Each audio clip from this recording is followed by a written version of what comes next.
to all of you for joining us for this webinar, which features Dr. Clark Chinn.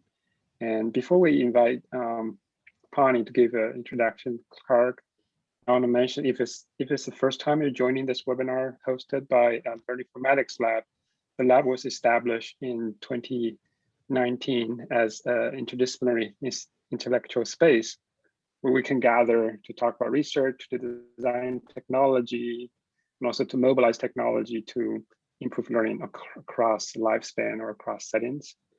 So if you haven't heard about the lab, I will paste a link in the chat, which will direct you to the lab's website. You're more than welcome to get into contact with any of the lab members, and then we can, explore collaboration opportunities. And with that, I want to turn to Pani to introduce Clark. Thank you, Bondong, and a warm welcome to everyone joining us this afternoon. It is a pleasure and an honor, and I cannot tell you how excited I am to welcome Clark Chinn as our speaker today. Dr. Chinn is a professor at the Graduate School of Education at Rutgers University. His research focuses on epistemic cognition. And if that sounds complicated, it is, and you're going to learn more about that today, as well as reasoning, argumentation, learning from multiple documents, conceptual change, and collaborative learning. He has worked extensively on model-based inquiry in middle school science classes, where he designed learning environments and investigated how those environments promote conceptual change and epistemic growth. He has published extensively in educational psychology, education, epistemic cognition. He is the past editor of Educational Psychologist, one of the top-tier journals in the field. He is a fellow of the American Educational Research Association and the American Psychological Association. And his most recent work has focused on how to promote the goals of epistemic education, defined as education that improves students' ways of knowing and thinking, with a particular focus on promoting better thinking in our so-called post-truth world. So without further ado, I'm going to pass it on to Dr. Chinn, and looking forward to learning more about those topics today and having a discussion at the end. Clark? Thank you very much, and it's really great to be here with everybody today, so thank you for inviting me. It is much easier to join these events remotely, but it would also be great to be in a world where I could be there in person and talk with you all in person. Today I'll be talking about promoting apt epistemic performance in a so-called, in quotes, post-truth world. I'm presenting this work today, but I'd like to acknowledge that this work has been done in close collaboration with two of my collaborators, Sarit Barzilai at the University of Haifa and Ravit Golan Duncan at Rutgers University. So I'm going to start by just, famously in 2016, post-truth was the Oxford Dictionary's word of the year. And what we're thinking of the post-truth condition involves trends and factors that undercut the possibilities of gaining accurate knowledge. And we're putting post-truth in quotes because we don't think we actually live in a world where truth or knowledge don't matter anymore. Rather, we're using this term sarcastically and critically to criticize a world in which many seem not to care about it or to be engaged in activities that seem to undermine it, truth or knowledge. Some of the characteristics are increased prevalence and influence of misinformation and disinformation, increasing rejection of well-established claims, placing personal belief and experience above facts and evidence, declining trust in institutional providers of information, such as journalism and science, and increasing fragmentation and polarization of information consumption. And of course, many have written and worked on this, and as I'm sure you know, Pani has a great book that she has co-edited that addresses these issues as well.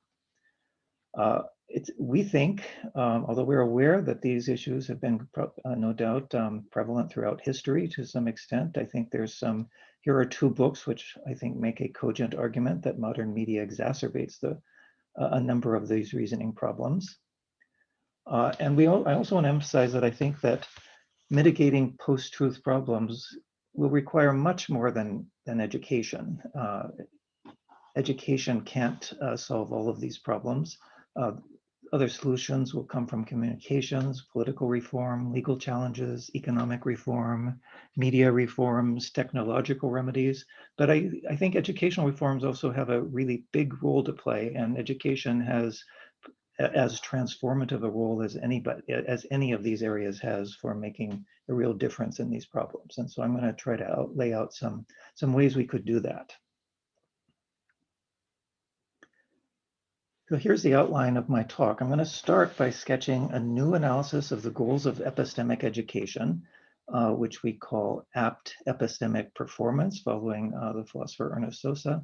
And then we've unpacked this into a framework we call the Apt-Air framework. So we'll apply our Apt-Air analysis to 4 emblematic post-truth challenges and develop 4 design principles or pillars for the design of learning environments. This is based on the paper that's recently appeared in Educational Researcher. We actually talk about 5 principles there, but to keep it within a reasonable space today, I'm going to talk about 4 of the 5 principles. Now, the goals of by epistemic education, we mean a deliberate effort to promote learners' epistemic growth or growth in ways of knowing and understanding. And we determine what these goals, what we argue these goals should be on the basis of several sources of information. One is empirical research with lay people, such as you see this in the Handbook of Epistemic Cognition, from expert studies, such as studies of how historians and scientists work, and also from normative philosophical scholarship. We particularly ground our work in the philosophy of Ernest Sosa. So I'm going to start to sort of unpack this notion of apt epistemic performance. I'm going to start by sharing with you Ernest Sosa's account of what performance is. And performance can refer to any activity, including epistemic activities like forming beliefs. So performance can be successful. So Sosa uses a lot of sports examples as analogies. So the ball goes into the hoop, or the belief is accurate. Performance can be competent. The shot is well aimed. The belief is reliably formed. Performance can also be apt. And that means that the performance is successful because it's competent and not just because of mere chance or luck. So that means like the ball went into the hoop because of the shooter's competence and skill, not because of luck or a gust of wind happened to blow the ball, a stray ball into the net. Or the belief is accurate because the believer used a reliable process of belief formation, such as checking sources carefully and weighing information. People ordinarily aim to perform aptly.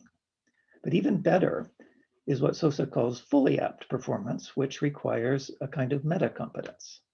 So fully apt performance is guided by assessment of risk that's based on one's meta-awareness of how skills and abilities can or cannot be used successfully across various situations. So basketball players know what their probability of making shots from various parts of the court, and that should feed into their whether they take a shot from a particular area or not. So in other words, fully apt performance requires metacompetence. And applying this to the epistemic domain, Sosa says, this metacompetence governs whether or not one should form a belief at all on the questioned issue, or should rather withhold belief altogether. It's only if this metacompetence is operative in one's forming belief at all on that subject matter that one's belief can reach epistemic heights. So, have a nice example of this from the NBA playoffs 2 years ago. So in 2019, on April 23rd, Damian Lillard hit a 37-foot three-pointer at the buzzer that helped his team win the game.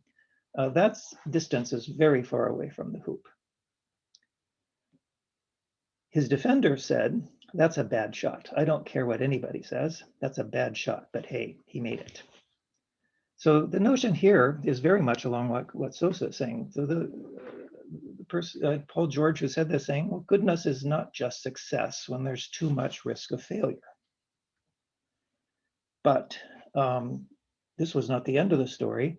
An ESPN commentator said, well, wait a minute, as a whole, the league made just 25.9% of shots from that distance. So it's fair to say that for most dudes, shots from that range are not very good. But Lillard is not most dudes. He sank 39.2% of his shots from 30 to 40 feet this season. That's pretty good.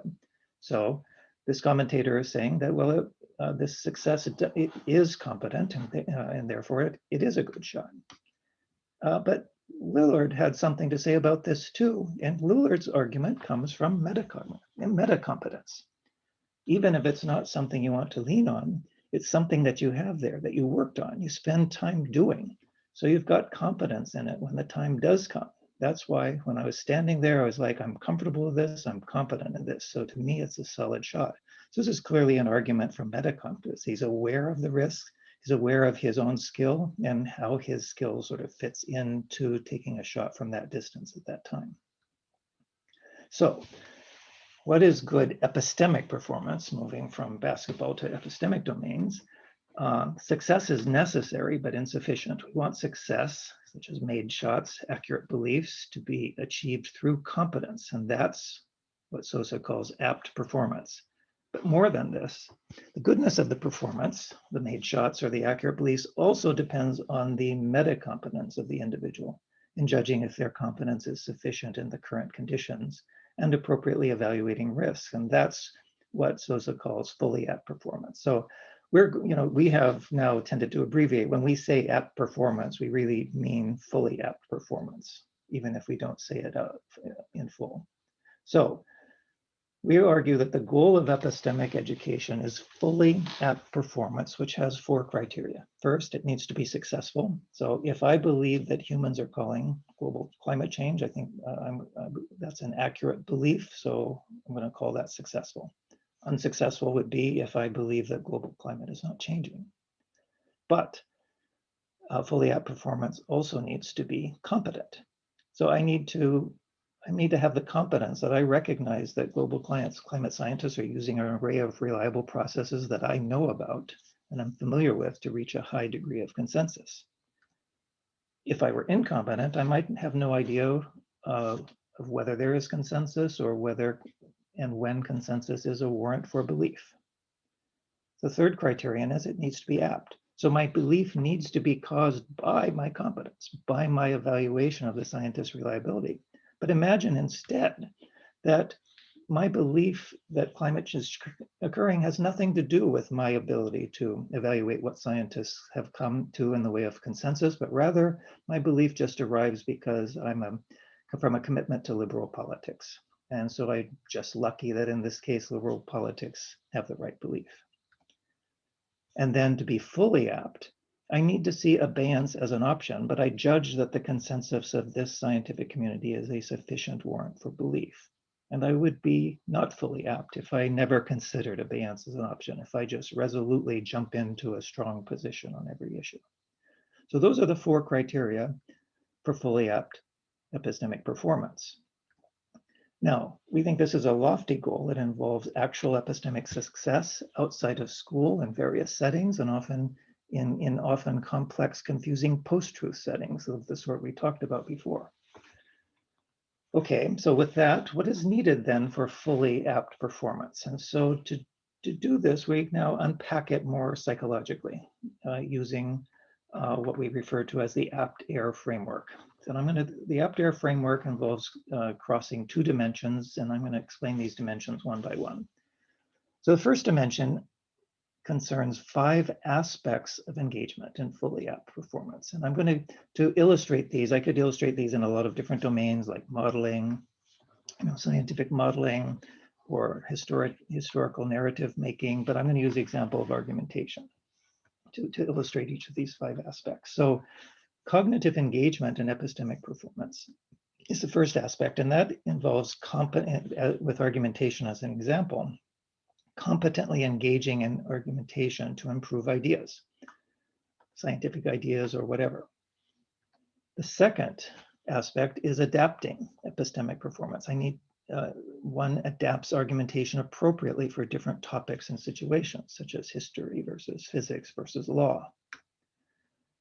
The third aspect of engagement is understanding and regulating epistemic performance. So this, applied to argumentation, involves appreciating why argumentation is a good way to develop knowledge and understanding, knowing productive moves, knowing what kinds of groups are best at getting good argumentation going. It also involves metacognitively regulating the argumentation process. The fourth aspect is caring about and enjoying epistemic performance. This is the dispositional or motivational and emotional aspect. This, applied to argumentation, can involve choosing to engage in argumentation even though it's time-consuming and sometimes uncomfortable. One enjoys argumentation, and so these are the emotional and dispositional aspects. And fifth is the social aspect, participating in epistemic performance in others. And this would involve, of course, engaging skillfully in argumentation with others and developing better ideas together.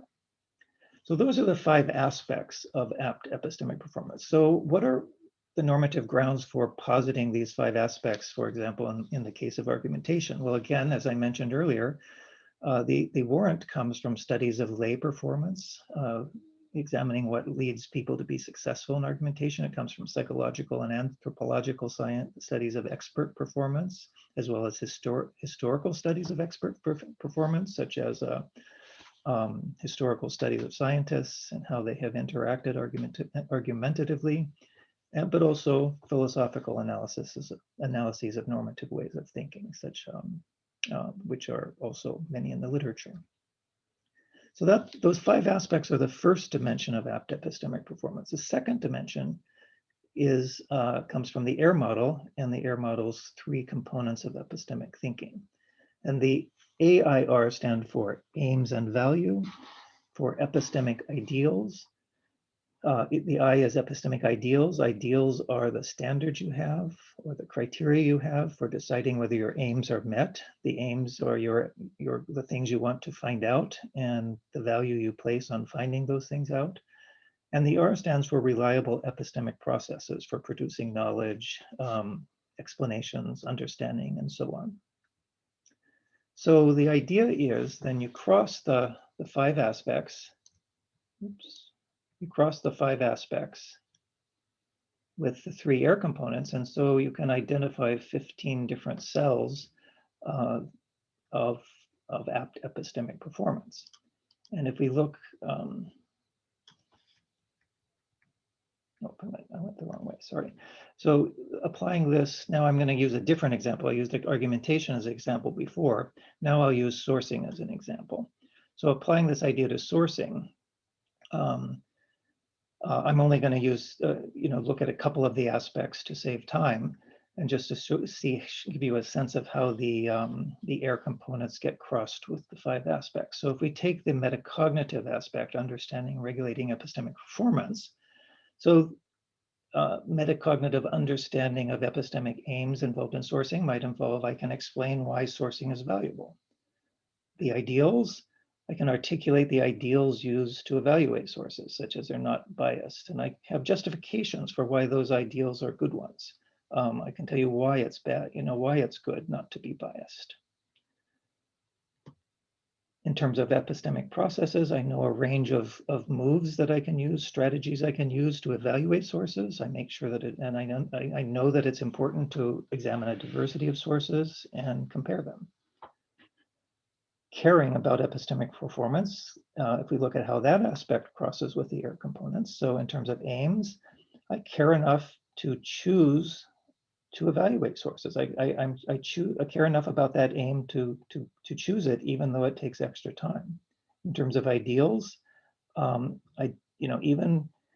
even when a source confirms the ideas I like, I reject that source if it's low quality, even though it supports my cherished beliefs. So I care about pursuing, the ideal of going with good sources, even if, that ideal leads me to maybe put some of my own beliefs into challenge. And reliable epistemic processes, maybe I could become perturbed when a website fails to provide adequate source information because I care about knowing who the source is and I want to know, and I'm irritated then when it's not there. So that gives you a sense of where these, how these get crossed. Then you can use this in any domain you're working with. You can use this to help define the various things you might want to accomplish in your instruction. And in our own experience, although our framework undoubtedly emerged in some fashion from the instructional design we've been doing and the things we had been working on and caring about, it's also the case that once we developed this framework, we noticed that our own designs were missing some cells. So this framework can really show where your curriculum designs might be achieving the goals you have, and where you might have left out some aspects and or components that would be really worth incorporating into your curriculum. Okay, so now I've sketched this analysis of epistemic education in terms of the Apt-Air framework, and now I'm going to apply this framework to four emblematic post-truth challenges and develop four design pillars or principles for the design of learning environments. So the way I'm going to do each one is I'm going to talk about the post-truth challenge and why education might fall short, and then discuss some design principles and examples that might address those issues. And I just want to mention that although I'm sort of presenting this as one challenge and one design principle, that's just for rhetorical purposes. Really, this is a many-to-many relationship. Each of the challenges is sort of addressed by all of the design recommendations, and each of the design recommendations really has relation to all of the challenges. So here are the challenges that I'm going to look at, and we'll look at these one by one. And the first one is spreading fake news. So what I wanted, as we know, there's certainly an issue now with spreading fake news, both not recognizing it and sharing it, but also perhaps recognizing and sharing it anyway. So now, each of these challenges actually involves all five aspects and all three components, but I'm only going to, I will only use a few of the aspects illustratively to sort of show some of the things that might be going on, but it doesn't mean that these other aspects are not involved as well. So in terms of cognitive engagement, what might be going on is that people are adopting sometimes partisanship aims over accuracy aims. I'm going to share this fake news because I care about promoting my party more than I care about accuracy. Or perhaps I adopt ideals of good appearance over accuracy, or I fail to use reliable processes of checking sources. In terms of understanding, perhaps I don't understand why sourcing is valuable, or I don't understand why spreading false information can be harmful. In terms of caring, perhaps I don't care enough about sourcing and even accuracy to make the effort to do it. People may care more about political gains than accuracy. So those are some of the, in terms of the Apt-Air analysis, some of the reasons why spreading fake news might be occurring. So why might education be falling short?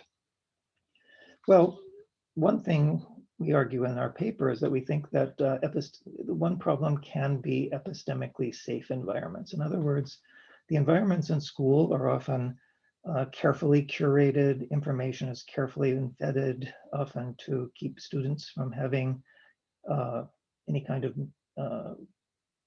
being exposed to erroneous ideas, or perhaps avoiding any hot topics that might be controversial. And so as a result, we've turned, very often schools are an epistemically, you could call them safe environments, but you could also call them sterile environments. Another possible reason is that epistemic aims are often not present at all, or they're just assumed. It's not ever clear what it is you're trying to do. Are you trying to gain knowledge, trying to gain truth, or you're just going through school activities? So what's some possible design solutions to these problems? So our first design principle is we propose to design epistemically unfriendly learning environments. So to counter the tendency for safe environments where you get 3 pieces of evidence that are all extremely accurate and definitely converge on the conclusion that you're supposed to reach, you get the same mess of evidence you get in the real world when you're trying to figure out what's going on with COVID-19. So the goals are to promote apt performance in environments that approximate the complexity of the new world, of the real world. And the new learning environments include multiple accounts, arguments, explanations, and so on from varied sources that are related to each other in very diverse ways. They may be characterized by inconsistency or controversy, diverse trustworthiness, diverse quality, diverse relevance, diverse genres and media, emotional investment. And it's not just that these occur occasionally, that these environments are pervasive in the curriculum and they instigate authentic engagement with epistemic aims, ideals, and processes. So to give some examples, I'm not sure that to what extent this is being done very extensively. We have moved in this direction in our own research, and I'll give you a few examples. But I think it would also be fair to say we've only started moving in this direction, and there's a lot more to do. But in some work that Sarit and I did, we conducted a study with 9th graders who are working in pairs, and we engaged them in a number of very realistic issues. Does aspartame cause cancer? 2 science units involving evolution, 2 science units involving HIV and genetic resistance to HIV. We gave them lots of really complicated, 9 documents to think about in each one on realistic problems. As one example, we varied many things systematically. As one example, since we've been talking about sourcing, we varied source features. So we had varied informant expertise, including having in every topic, we had representatives of every expertise level, such as lay people as lower levels of expertise. We had different kinds of venue validation expertise, such as a low form would be social media, where there's no vetting of any kind. High was peer-reviewed scientific journals. Sources varied in benevolence, such as having, low benevolence sources have vested interests that could lead them to be biased, and so on. So we tried to let's say make the materials more unfriendly than is often found in school. So for example, here's an example of a document that they worked with. This is a scientific report that has the typical scientific method and results, but we also had social media messages posted on the Big Hunters Forum. And this brings forth a very interesting idea that maybe that brings up another cause to the problem that they were looking at. So how can we, this is going to require a lot more analysis, we think. So just looking at one, in some other work that we have done, we looked only at one piece of complexity of making instruction less epistemically safe and sterile.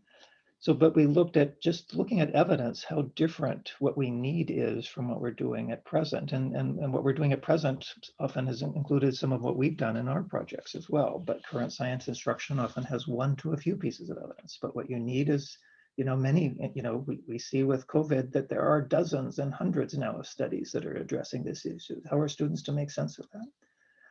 There's simple evidence with direct reasoning chains very often in science class, but in the real world, there's complex evidence with much more indirect reasoning change. In science class, diagnostic evidence is usually good and diagnostic. It doesn't vary nearly as much in quality and strength as we see regularly out in the digital world. Current science instruction, there's not what we call bodies of evidence that can constrain methods and interpretations.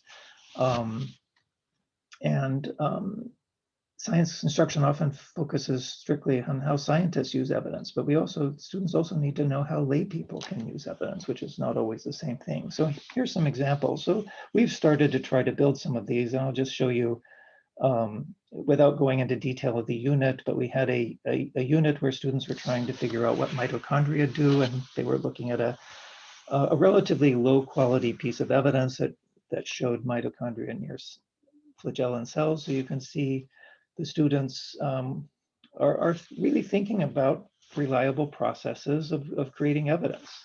So one student says, I don't like it when people draw their evidence. That actually recapitulates an argument in the history of science about whether drawings or photographs are more credible.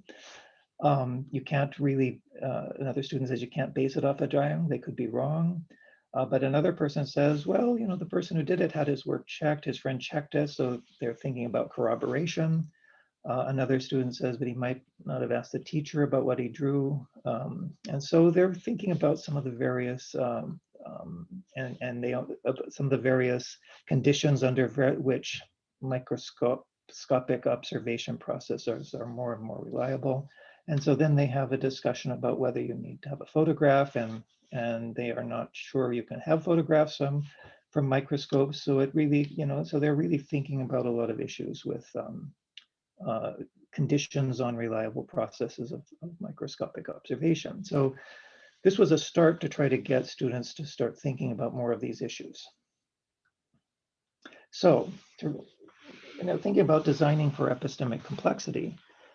So the questions, here are some questions. How do you legitimize epistemic complexity in the classroom? How can we help teachers and students deal with epistemic complexity in ways that will promote both conceptual understandings and epistemic growth? How do we design age-appropriate and effective epistemically complex information environments? And how can teachers learn to design and teach with these? Now, in light of this event is connected to the learning analytics specialists in Minnesota. I've been thinking a little bit about, I haven't worked in that area, but I've been thinking a little bit about how learning analytics might pertain here. Now, it seems to me it may be hard to use learning analytics, but I'd be delighted to be shown that there are ways I'm not thinking about, but there's not a lot of instruction that has developed this yet. And so until we do, it's going to be hard to use the techniques to see what's happening. But it also seems to me it would be really valuable to get more baseline data. And this is going to be a theme as I go through, that I think learning analytics could provide a lot of baseline data about what's going on in the world, and maybe some of the more specific challenges that people face. So when people face different kinds of epistemic unfriendliness in the digital world, in social media, where they're recording their reactions, how do these different forms of epistemic unfriendliness affect how people reason about the issues? So it seems to me there could be some really valuable analyses of what's going on in the world that could really inform the kind of instruction that we're talking about. Okay, second, I'm going to talk about the challenge of that everyone is an expert now. And Harry Collins has written a book about this. He's a sociologist of science, and he poses a question in his book, are we all scientific experts now? We can all go get evidence, or at least abstracts of evidence online. With COVID, we see how much of it is available as preprints, and so we can go try to read whole bunches of it. Now, Ravit and I argued in a paper in 2018 that lay people lack the expertise to evaluate and interpret the technical scientific evidence on many of, well, we would say most topics, and this is very much in line with what Harry Collins was arguing in his work. And I'm not going to, go into detail, but I'm just going to, we talk about examples like this in our book. So here's a medical paper. If you have to have a lot of expertise to understand what these graphs mean and to know whether the methods seem valid or not. Here are some examples from climate change research. These are extremely technical analyses of predictions of models and how they map onto various findings. And, I simply am not I completely lack the expertise to be able to evaluate whether this is good research and what it actually means if it is. So what are the problems here? So, looking at our Apt analysis, again, we could look at all of the aspects, but two that are relevant here are, one is not adapting reasoning to cases where one lacks the domain expertise needed to evaluate the evidence. And related to this could be a metacognitive aspect of simply not realizing how dependent evidence evaluation is on disciplinary knowledge of methods and theories. So why might education be falling short? Well, one conjecture we have is that this could actually result from the partial success of reform-based education. I mean, certainly in our own work for many, many years now, we've been trying to enable students to learn to work with evidence, to develop models. But if that's not countered with an understanding that you may not be able to do that in every, with a lot of the technical evidence you're encountered, they may be gaining a sense that they are indeed able to go evaluate all the evidence themselves. And and on the flip side of that, I think that science education, including our own work, has paid too little attention to what makes an expert, which experts can be trusted, the embeddedness of evidence evaluation and expert disciplinary knowledge, and so on. I would say that just isn't much of a part of science curricula. And of course, we can analogize this to other areas as well. So what is the meta design principle here? It's a focus on adaptation given bounded knowledge. So the goals can be to reason appropriately given bounded knowledge, defer to experts when appropriate, grasp the deep connections between inquiry and discipline knowledge. And the learning environments would involve developing curricula focused on understanding where expertise comes from, which experts are reliable, and so on. And there's a strong focus as well on comparing ideals and processes to use in different situations. So I think the idea here is to move from the current instruction on things like checklists where you're checking whether the source is expert or not. And even some really nice, Mark Statler and colleagues have a very nice study where they have students engage in relatively short discussions of which experts have the relevant expertise, the pertinent expertise. And those are good starts, but we are really envisioning here bigger curricula that are really tackling issues such as, these two books are about some limits of expertise. And so we think that students need to have some, part of understanding what experts can do is understanding what they can't do, what they're not so good at, but also understanding the deep connection with disciplinary knowledge. So in general, understanding what makes an expert, what kind of expert, experts know a lot of evidence and are much better positioned than we are to make judgments about what the evidence shows, and just get a much deeper sense of what makes, what enables expertise of different kinds and what is afforded by that.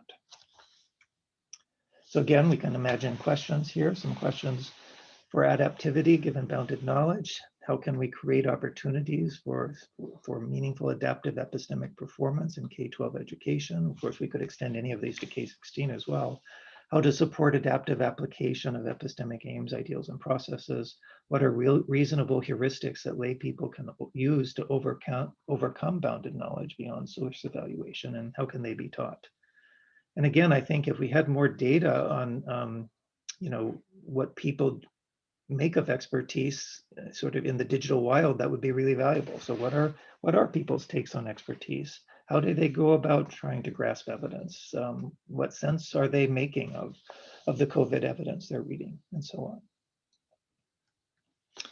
Okay, the third challenge I'll look at is your news is fake news. And so the idea here, if we look at applying different aims, cognitive engagement, the ideas are people are applying different aims, ideals, and processes of reasoning. There's a lack of metacognitive, meta-competence to discuss and deliberate over their different aims, ideals, and processes of reasoning. And there are different commitments regarding what trustworthy institutional practices of knowledge formation are. So let me unpack that a little bit. You have in the real world, we regularly see basic epistemic disagreements. And what we mean by that is, this is at the content level. So if we use climate change as an example, people disagree on whether climate change is occurring and is caused by human. That's a content level disagreement. But our argument is, if you look a little deeper, that those underlying those disagreements are often deep epistemic disagreements. So for example, the aims actually differ. So for climate change proponents, The aim often seems to be attaining the most probable explanations of climate data and evidence, but climate change deniers may be more along the lines of avoiding errors that would unnecessarily disrupt societies. We argue that the ideals are different. For climate scientists and for those who agree with climate change that it is happening, there's evidence that they have ideals such as fit with scientific evidence and fit with large scientific consensus. There's evidence from an interesting recent study that climate change deniers are more likely to affirm the ideal of my ideas should fit with what my heart says. And also there's a sense that, you know, the 97% consensus that is found with climate change research isn't enough, that if you're going to trust something, you really need fuller scientific consensus. So there's a disagreement about how complete the scientific consensus needs to be before you give it credibility. In terms of there are different beliefs about reliable processes as well. Climate modeling is reliable versus the assumption that climate modeling is highly unreliable and should not be used to be, you know, warranting claims about climate. About the practices of science, the proponents tend to believe that climate science vetting practices are reliable, but opponent deniers are more likely to view the climate sciences social practices are really just shunning diversity of opinion and are fixating on conclusions and not letting diverse opinions through. So there's very different ideas about what whether processes being used are reliable, what the meaning of which processes are even potentially reliable, as well as differences with aims and ideals. And in our paper, relating to the current vaccination hesitancy that Pani was talking about, we also do a similar analysis for vaccine denial as well, and it's a very similar kind of analysis. So the argument is that this is not just a disagreement about whether climate change is occurring or whether vaccines are safe. This is also, these are disagreements about how you know about climate change and how you know about vaccinations, the very aims, ideals, and processes that you use to come to know things. So why might education be falling short? Well, one is giving evaluation advice that many people presuppose are faulty. Another could be teaching just enough about good reasoning to allow people to explain away any unwelcome news whatsoever. So there's evidence from Dan Kahan that progressives and liberals actually become more polarized with greater knowledge. So it could be that as you learn more ways to explain away data you don't like. But there are also, we think is insufficient attention to ways of knowing and what to do when people disagree about ways of knowing. So our third meta design principle is that we should develop curricula in which students conduct inquiries into knowing. The goals are to promote deep understanding of the value and uses of epistemic ideals and processes, and awareness of the conditions on epistemic ideals and processes, and learning environments that move from inquiries into content to inquiries into how we know, by engaging students in exploration and development of public epistemic ideals and conducting investigations into the reliability of epistemic processes, such as cognitive biases, journalistic processes, and scientific processes, and so on. So just to give you a little more idea what we mean, in 2017, Donald Trump said, "I'm against the people that make up stories and make up sources. They shouldn't be allowed to use sources unless they use somebody's name. Let their name be put out there." So this is an argument that anonymous sources are unreliable. And it's actually, I think, a very interesting issue. And there's research on this issue. There's philosophical analyses, and there's empirical studies that could be used to create an inquiry unit to look at various journalistic practices and including the conditions under which anonymous sources are reliable or not. So what we argue then is, in short, when people's aims, ideals, or processes are challenged, it's necessary to scrutinize them, to carefully examine the justifications for and against them, as well as for and against rival ways of knowing.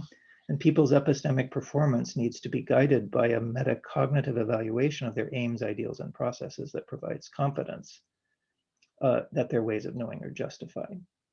And so how are they justified? Well, we argue that aims, ideals, and processes can be justified by philosophical considerations, such as plausible reasoning, counterfactuals, but also empirical considerations, scientific and social scientific studies, contemporary and historical cases, even data that students gather themselves on some issues, and so on. Here's a discussion of a reliable epistemic process that shows some of this going on. In the context that students are evaluating a study of whether phosphorus causes algae growth. These are middle schoolers.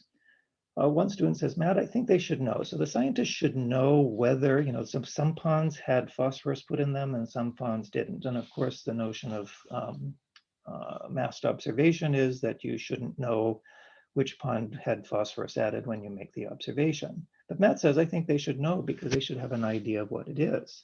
And Julie articulates the conventional scientific idea. No, they shouldn't have an idea because if they have an idea, they're going to expect it to grow more and more and more. And Matt said, but they're not getting paid to say, like, just because it does have phosphorus, oh, that helps the algae grow. How do you know that? Well, they're researchers. They're not getting paid to come up with wrong or bad ideas. And finally, he says, I think they should know to a certain extent that whether there's phosphorus in one or another, so that it's like they can tell exactly what's happening, because if they don't know, they're walking in there basically blind. So it's not just that they have different ideas. Matt has reasons for his ideas.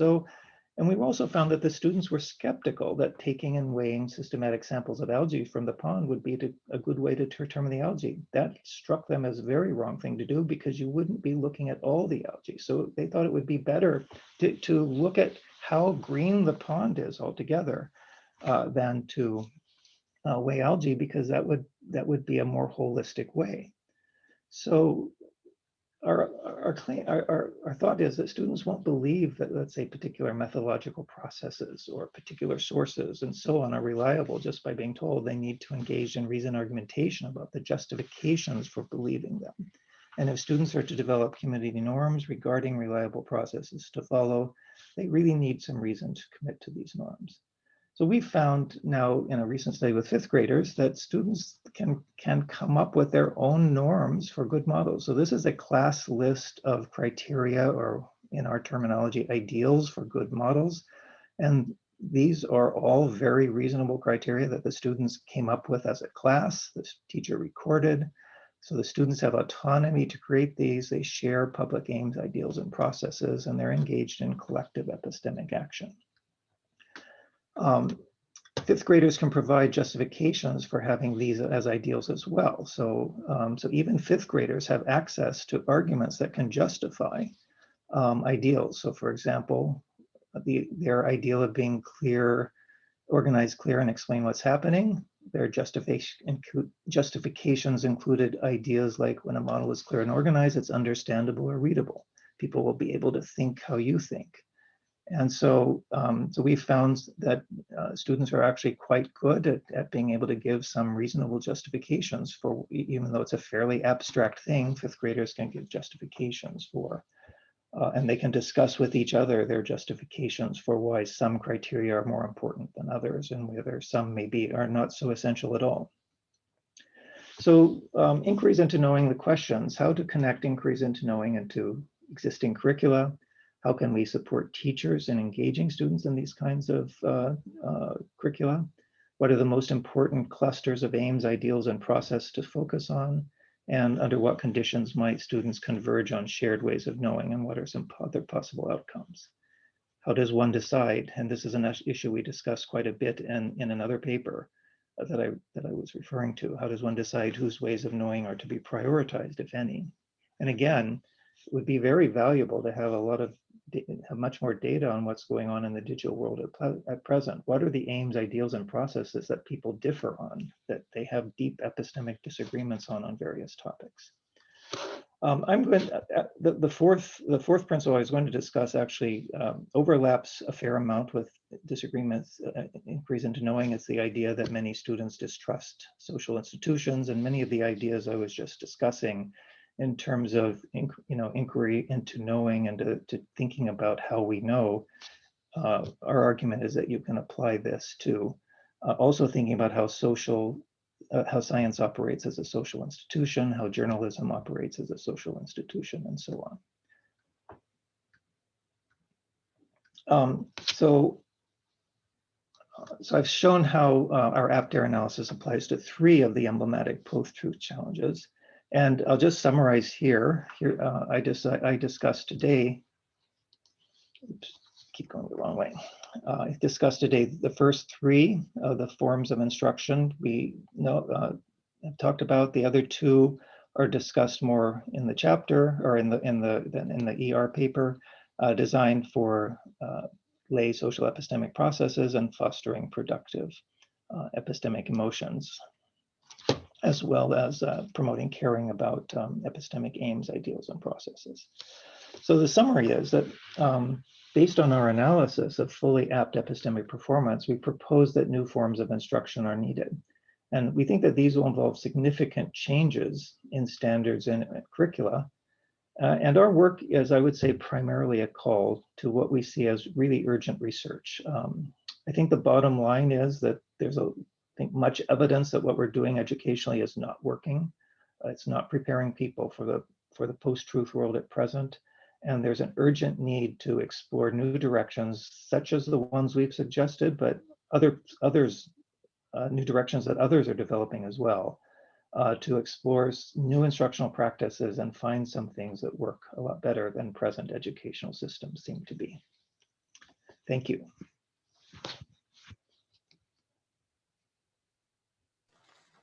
Thank you, Clark. This is a wonderful presentation, and we already have several questions. Just want to go back to everyone being able to participate. So thanks again, very informative. We have a few minutes for questions, so let's get started. There are a couple of questions in the chat, but Casey Harrison, you're here. Would you like to ask your question, or should I just reiterate it?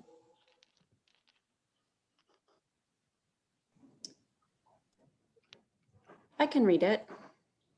So I teach a first-year college class on critical literacy and social justice, and I recently assigned 2 articles with different positions on the same topic as an evaluation exercise, and I felt like it backfired a bit, that students didn't have the reading comprehension or critical thinking skills to understand that the Fox article was in fact disinformation. And so even after we had examined it closely in class, their summaries afterwards showed that they accepted its false conclusions as what they took to be the learning goal of the class. And so given the social justice aims of my course, I worry about the harm of giving airtime to harmful ideas, in this case, Islamophobia. So I'm curious if you've heard from teachers implementing this design about their challenges, troubleshooting, and recommendations. Well, one thing I don't know if you're familiar with the work of Diana Hess. She's a social studies educator who has thought a lot about how to deal with controversial issues in social studies classes. We have certainly, used her work to try to think about, she's dealing with more of what we would say the basic disagreements, the content level disagreements, but that's the level at which many of these important issues arise.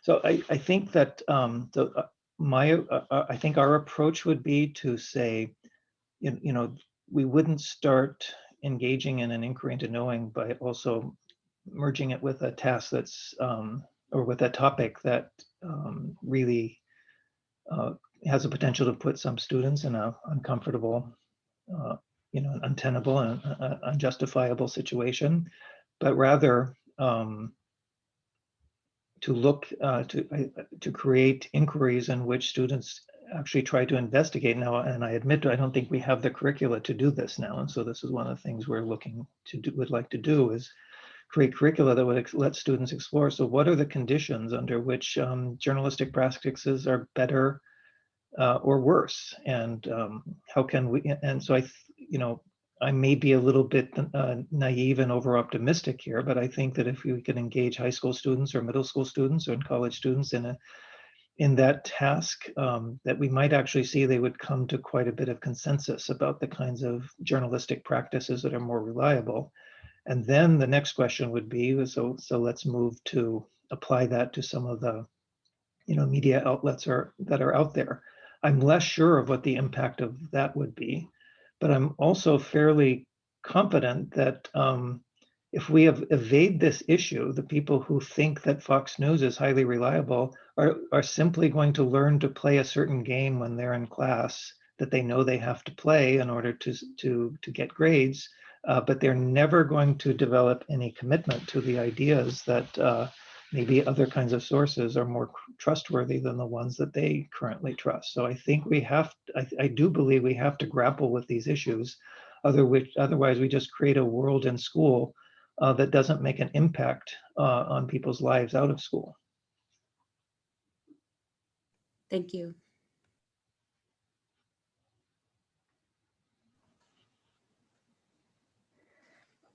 I have a question about the role of transfer in all of this. I was under the impression or the idea that anything epistemic is discipline specific. And when you talk about apt epistemic performance, that seems to require transfer across domains. So I would be curious to hear how you're thinking about the issue of transfer when we think about aims or ideals or reliable processes transferring across domains or disciplines. Well, your question makes me realize that I should have emphasized that much more in the initial explication, that we do view apt epistemic performance as highly domain specific. But that's not. But at the same time, obviously, we think that the 15 cells of the apt air framework provides a template to look at how domains differ from each other by identifying the different aims, ideals, and processes across those aspects that might be applicable across different domains. So that's maybe one part of the answer to your question. Another part is that we have been working with the idea that that there are some practices that are at least have value because they have some at least partial applicability. So I think we've recently written about observation practices. So there's a lot I think you can say about observation that varies from that crosses domains. So understanding that one's theoretical or personal biases can enter into observation, that's a very useful idea that can help you understand both observation in jury trials as well as observation by scientists. But that's not to say that that tells you exactly what you need to do to make observation better. To make observation better in jury trials, you need to have certain, you have to have police lineups conducted, for example, in a certain way to test whether, observation and memory. But you do very different processes if you're trying to investigate animal populations. Both groups have to guard against bias, and it can be useful, I think, for students to know and adults to know that if science is working properly, they're trying to guard against biases. But they're not going to, they should also be aware that they lack the disciplinary knowledge to know exactly what the right ways to correct for bias and to ward off bias are in particular areas. It's not enough to just know that you conduct a police lineup. You also have to know that if you don't conduct it with people who are similar enough to the suspected criminal, the possibility of misidentification goes up dramatically. And so you really have to know quite a bit in order to know how it works. So that's what we would say. It's highly specific, but there may be some general knowledge that gets you some traction, at least in understanding a new domain and being able to talk and understand the experts in that domain when they explain to you what's going on. Thank you. That's very helpful. And I'm afraid we're at the end of our time. I'm pretty sure there are probably more questions or discussions that we could have, but I want to be respectful of your time. So please join me in thanking Clark for the wonderful presentation. Thank you everyone for joining us today. And I hope we will be able to continue these discussions either today or into the future. Thank you, everyone. Thank you. Thank you. Thank you so much.